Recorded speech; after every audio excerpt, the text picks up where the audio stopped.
The morning sun slipped through the glass windows of Chase Bank on Fifth Avenue, sending golden reflections bouncing across the spotless tile floor. Daniel walked in, his steps calm and quiet. Though he was the man who had built this branch from the ground up, today he just wanted to blend in. He needed to make a simple withdrawal, nothing fancy, no attention, no special treatment. He hoped he could walk in and out without anyone even realizing who he was.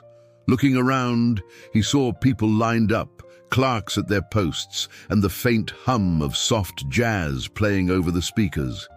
Everyone in the bank seemed absorbed in their own routines, checking phones, scanning documents, glancing up at the digital numbers above the counters. But for Daniel, it felt different. Even in a place he had designed to feel welcoming, there was a tension that clung to the air this morning. It was subtle, but real, a kind of hush, like the bank itself was holding its breath. He knew this place inside and out, every corner, every face. But right now, Daniel sensed that something unexpected was about to shift. He couldn't put his finger on it, yet the feeling wouldn't let go as he walked toward the counter, waiting to see what the day would bring. Daniel made his way toward the counter, dressed in simple khakis and a faded blue shirt that wouldn't make anyone look twice. He kept his head down and waited his turn, blending in with the quiet flow of people. Just ahead of him stood a middle-aged white man, Tom, who laughed and joked easily with the teller. Tom was withdrawing several $1,000s, chatting about his plans for the weekend and the upcoming Yankees game. The clerk handed over the big stack of bills with a bright smile, cracking a small joke about not spending it all in one place. There was an easy air of trust and comfort, like they were old friends sharing a moment rather than strangers on either side of a counter. But as soon as Tom left and it was Daniel's turn, everything changed. The teller's smile faded, voice stiffening into something formal and distant. She barely looked up as he explained what he needed. Daniel felt a wall slide up between them, something cold, as if he'd suddenly become invisible. There was no small talk, only clipped questions and a wary look as she scrutinized his ID a bit too long. What should have been just another transaction began feeling like a test, as if Daniel had to prove he even belonged here. And for a second, he wondered why a place he helped create suddenly felt so unwelcoming. The teller, Amanda, barely glanced up as Daniel approached. Without so much as a "Good morning," she slid a withdrawal slip toward him, her voice flat and uninterested as she recited the steps. "Fill this out with your account number and the amount you'd like." She didn't bother to make eye contact, tapping her pen against the counter and looking past him as if she was waiting for the next person already. It was clear she saw him as something to get through, not someone to help. Daniel felt the sting of that cold treatment, but he didn't let it show. Instead, he took the form calmly and began to fill it out with steady hands. Each letter and number went down neatly, even though inside he felt frustrated and out of place. He could almost sense Amanda's eyes on him, judging how long he took or whether he'd make a mistake. So he checked each line twice before sliding the finished slip back across the counter. Staying composed was not easy. He wanted to ask why things were so different for him, but he knew it would only make the situation worse. Instead, he chose quiet patience, determined not to give Amanda any excuse to treat him with less respect than anyone else. Daniel handed over the filled-out slip and his driver's license, sliding them across the counter to Amanda. Without so much as a glance at his documents, Amanda shook her head and slid them right back. "I'm sorry, sir. We can't approve a withdrawal for that amount right now," she said, her words lacking any real explanation. Her tone was dismissive, as if she was reciting a line from a script she had used 100 times before. Daniel felt his patience thinning. Just moments earlier, he had watched Tom leave with a much larger sum, laughing and getting well wishes from everyone behind the desk. That memory hit him hard. It was impossible to ignore the difference in treatment. Something in Amanda's reply felt off, almost like she was searching for a reason, any reason, to make things difficult for him. There was no double-checking of the paperwork, no questions asked about his account. She just wanted him gone. The realization settled on Daniel's shoulders, heavy and cold. This was not about some bank policy or security concern. It was something more personal, more hurtful. It was the sort of prejudice he'd always hoped his hard work would shield him from, right here in a bank that was supposed to be his second home. Daniel took a steady breath and politely asked Amanda why his request was being denied, especially since he had just watched someone else walk away with even more cash only minutes before. Amanda glanced sideways, her eyes darting away from his, then began referencing vague rules and company policies. "It's just a standard procedure for withdrawals of this size," she mumbled, almost as if she hoped her words would end the conversation. She did not look him in the eye, and the more he pressed for a real answer, the more uncomfortable she grew. Her hands fidgeted with papers, stacking and restacking them in a nervous pattern. Daniel's voice remained calm, but he could feel a sharp frustration building as Amanda's explanations offered no clarity, just rehearsed lines with no substance. The silence that settled between them was thick. People around the lobby, waiting for their turn or filling out slips, started to take notice. A few turned their heads, then quickly fixed their eyes on the walls or their phones, pretending not to hear. The tension in the air was impossible to ignore, yet no one wanted to get involved. Everyone seemed to shrink back, choosing the easy comfort of doing nothing over speaking out against what they were witnessing. Seeing that the conversation was going nowhere, Amanda finally excused herself and walked toward the office at the back of the bank. Inside, behind a wall of glass, sat the manager, Linda, who had been quietly watching the exchange. Linda carried herself with a sharpness that made people pay attention, and as she stepped out into the lobby, all eyes seemed to follow her. She moved with a sort of practiced confidence, her suit pressed and her hair neatly pulled back as if nothing could ruffle her. When Linda reached the counter, she gave Daniel a polite, measured greeting. Her voice was controlled and every word sounded chosen. "Good morning, sir. I understand there's a concern about your transaction." Though she smiled, it never quite touched her eyes, and Daniel could tell she was already framing the conversation in her mind. She stood just close enough to remind everyone she was the one in charge, but there was no warmth in her presence, only a clear signal that this would be resolved her way. Linda listened as Daniel explained his side again, but her responses seemed to rely on the same official language Amanda had used.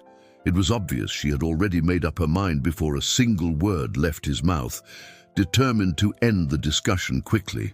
Linda launched into an explanation about security protocols and the importance of keeping everyone's money safe. She insisted Daniel needed to provide extra details to confirm his identity, things he had never seen anyone else asked for, like a second piece of identification and recent proof of address.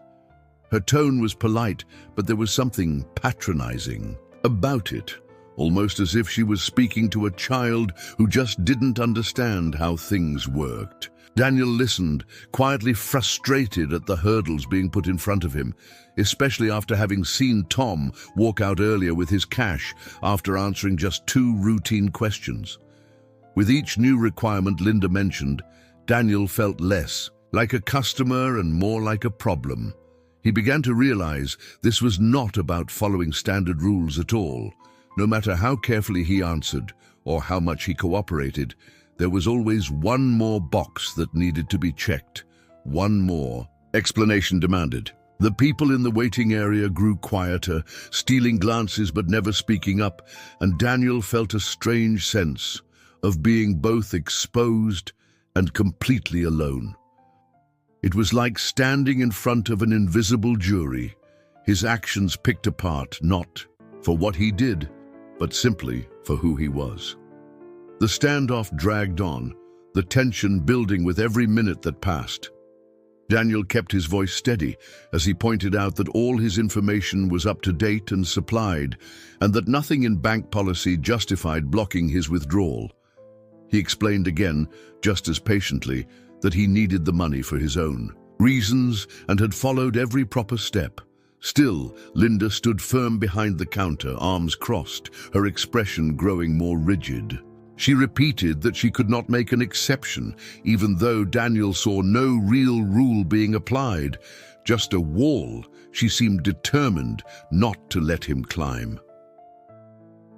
All around them, the mood in the bank shifted even more.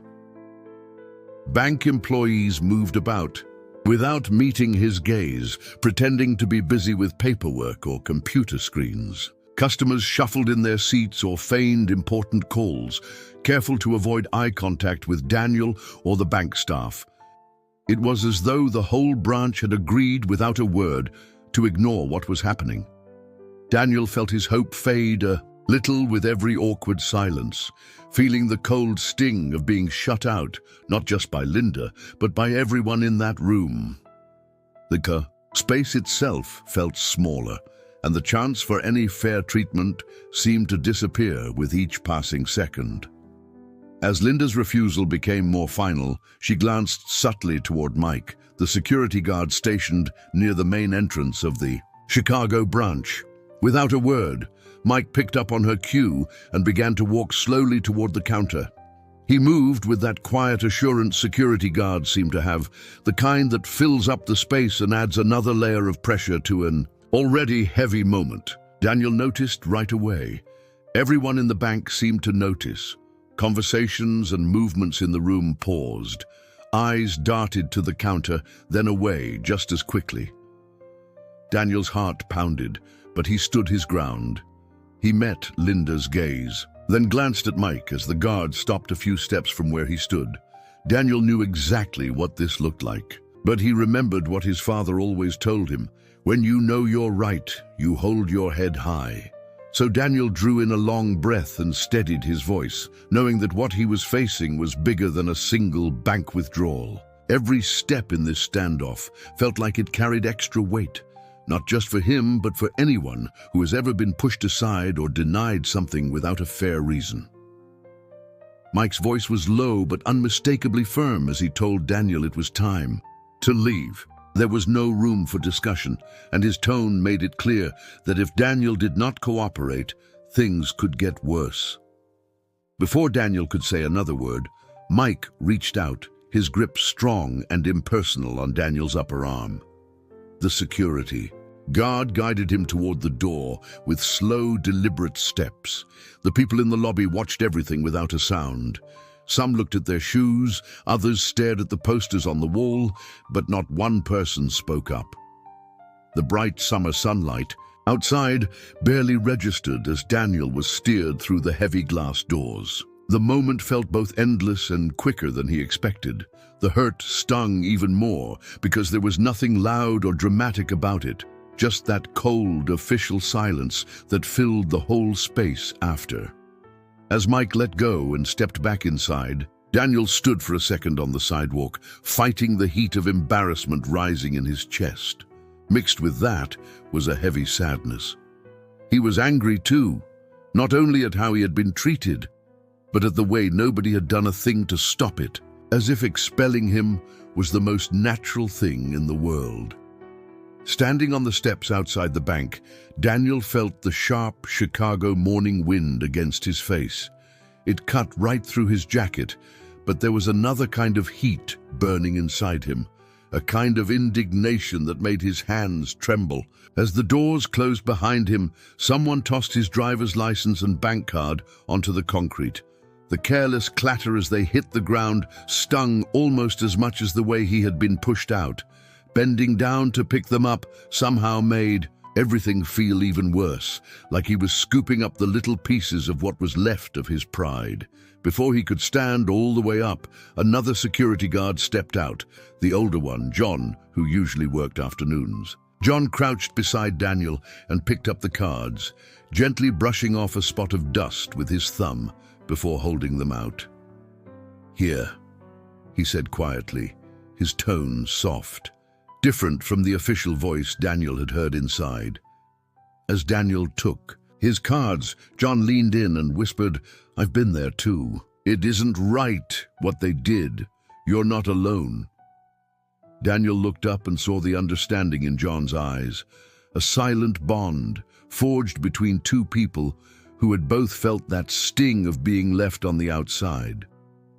John let out a quiet sigh as the two stood near the edge of the sidewalk, watching morning commuters rush past without giving them a second glance. "You know," he said, his voice low but sincere, "what happened in there isn't anything new. I've seen it more times than I can count. Doesn't matter how hard you work or how honest you are. Some folks just like to keep doors closed. Pretend they never see you." He glanced sideways at Daniel, his eyes tired yet determined. "After a while you get used to it. Doesn't mean it hurts any less. But seeing you stand your ground today, well, it kind of gives me hope that maybe, just maybe, things won't stay this way forever." Daniel listened, feeling a strange mix of comfort and sadness at John's words. There was a heavy honesty there, a truth that did not try to make things sound better than they were. Still, Daniel noticed that glimmer of hope in John's tone, as if a simple refusal to give in could really matter. As their conversation faded, an understanding passed silently between them. Daniel realized that even in a world that pushed people to the margins, finding someone who understood could make all the difference. With John's words echoing in his mind, Daniel realized he could not let things end like this. Standing a few paces from the bank entrance, he pulled out his phone and dialed Caroline, someone he trusted from his community center, who also held a leadership role with the Chicago Housing Council. As soon as she picked up, Daniel did not waste time. He explained what had just happened, his account being blocked for no reason, security pushing him out in front of everyone. His voice stayed steady, but the urgency was clear. On the other end, Caroline did not hesitate. She told him to hold tight and promised she would look into it, assuring him she would call the main branch right away. Hanging up, Daniel slipped his phone back into his pocket and leaned against the cold stone wall. Through the window, he could see the bank's lobby again. The same employees shuffled papers, the manager chatted calmly with a customer, and security returned to their stations. Not a hair out of place. For them, life carried on as if nothing had happened. Daniel felt small for a moment, watching his own pain pass unnoticed as the gears of routine kept turning. Still, a new determination began to settle in. He was not going to let this be just another story that ended quietly. Minutes passed, each one feeling longer than the last, until a dark blue Lexus pulled up in front of the bank. The driver's door opened and Caroline stepped out, her usual calm now replaced with a seriousness that turned heads almost immediately. She moved with purpose, ignoring the curious looks from people passing by on Michigan Avenue. When she reached Daniel, she gave him a quick, steady nod, then fixed her gaze on the bank's glass doors. Daniel followed, feeling a flicker of hope. Inside the lobby, people sensed the shift in energy as Caroline entered. Conversations faded and keyboards stopped clicking. The staff, usually relaxed and chatty, straightened up. Even Mike, the security guard who had pushed Daniel outside, paused in the middle of checking an ID. Most eyes darted to Caroline, watching her cross the floor like she owned the place. For the first time since Daniel had arrived that morning, it was clear that something important was happening. The silence grew, thick and expectant. Caroline did not waste time. She asked to see the branch manager right away, her voice firm but not loud. Every person in the room seemed aware that the routine of the day had been broken. Caroline did not even glance at Mike as she walked past him, making it clear she was not there to waste time with explanations. She strode straight to Daniel, and without hesitation, placed a reassuring hand on his shoulder. "I'm here for you," she said quietly, loud enough that the nearby staff could hear. Her words seemed to fill the space with a new confidence that Daniel was not used to feeling in that building. In that moment, he knew he was not standing alone anymore. The employees swapped glances, clearly unnerved. Even the manager, Mr. Peterson, a man Daniel had always known as patient and unflappable, started to shift nervously behind the counter. The weight of Caroline's presence spread across the room. Sensing the tension, she did not waste time on formal greetings. She turned right to Mr. Peterson and spoke firmly. "You need to tell us exactly what happened this morning. No excuses, no dodging the facts. I want full transparency. I will not stand for anyone here being mistreated, not today or any other day." Her words held no anger, just a steady promise that things were going to change. The staff grew quiet, waiting to see how Mr. Peterson would respond to a challenge that could no longer be brushed aside. As Caroline stood in front of the staff, the air thick with tension, Mr. Peterson hesitated before speaking. His words caught in his throat when Caroline shifted the conversation. With calm clarity, she looked around the room and announced, "I think it's time everyone here understands exactly who they just put out on the street. Daniel isn't just any client. He's actually the chief executive officer of the Chicago Housing Council. He has been committed to helping thousands of people in this city, and being treated this way is not just wrong, it's unacceptable." A wave of shock swept over the employees.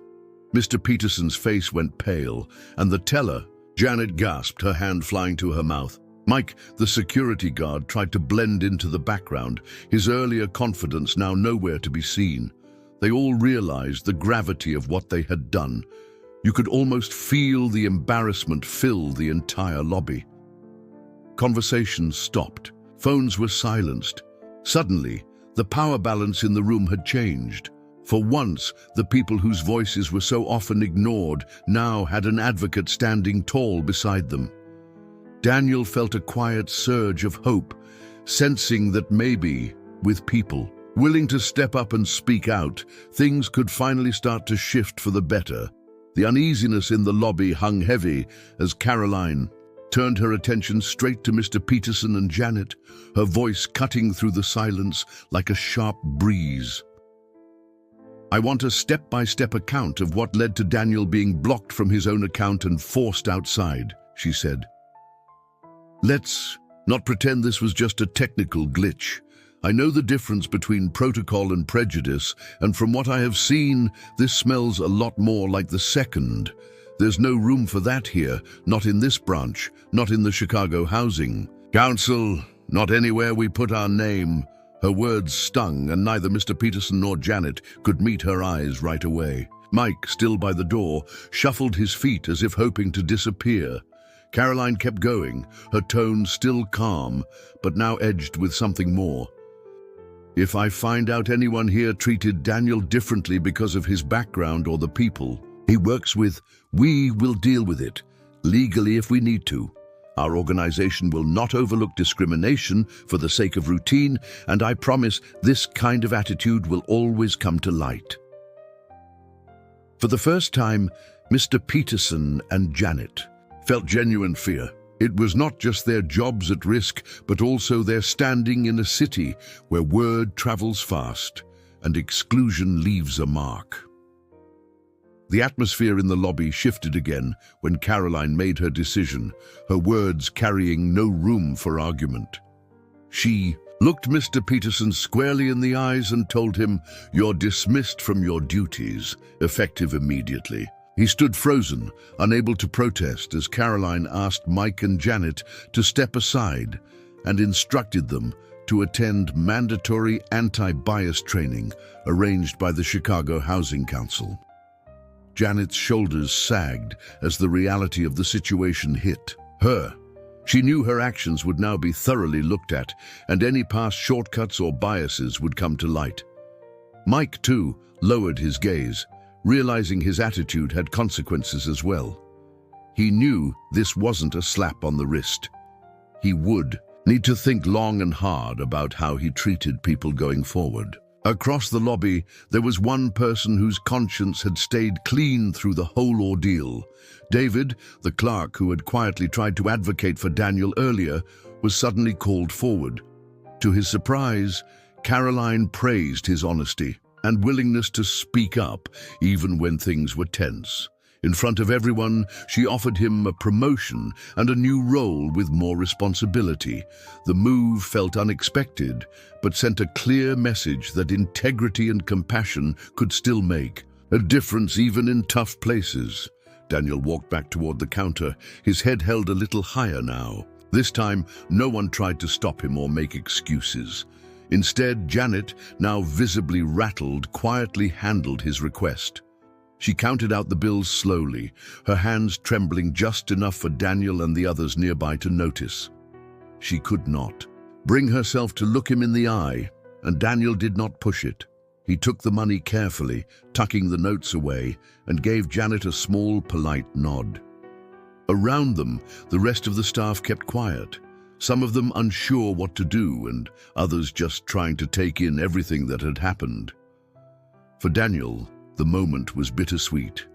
He finally got what he came for, not only the money, but also a genuine sense of acknowledgement from a place that had always made him feel unwelcome. Still, as he glanced around the lobby, he knew this small win was only a start. There were so many others across Chicago who faced the same quiet battles every single day, often without anyone to speak up on their behalf.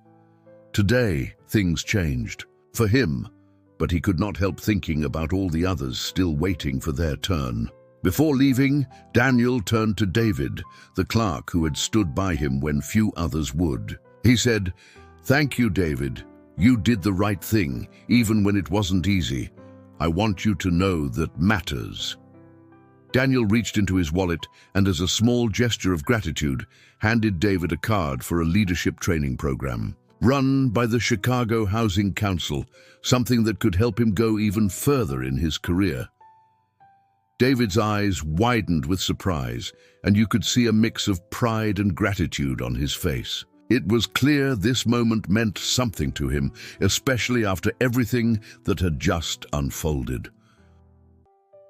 Around them, the usual noises of the bank had faded to a hush.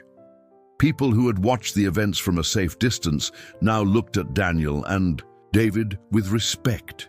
Even Janet, still shaken from her earlier actions, seemed to recognize a lesson had been learned. No one said much, but their silence carried a new kind of understanding, as if the whole room had grown up a little in the last hour. Stepping outside into the busy Chicago streets, Daniel felt lighter. The burden of unfairness that had clung to him on his way in was now replaced by a steady determination. He knew the fight for justice was not over, but for the first time in a long while he believed change could truly start right there.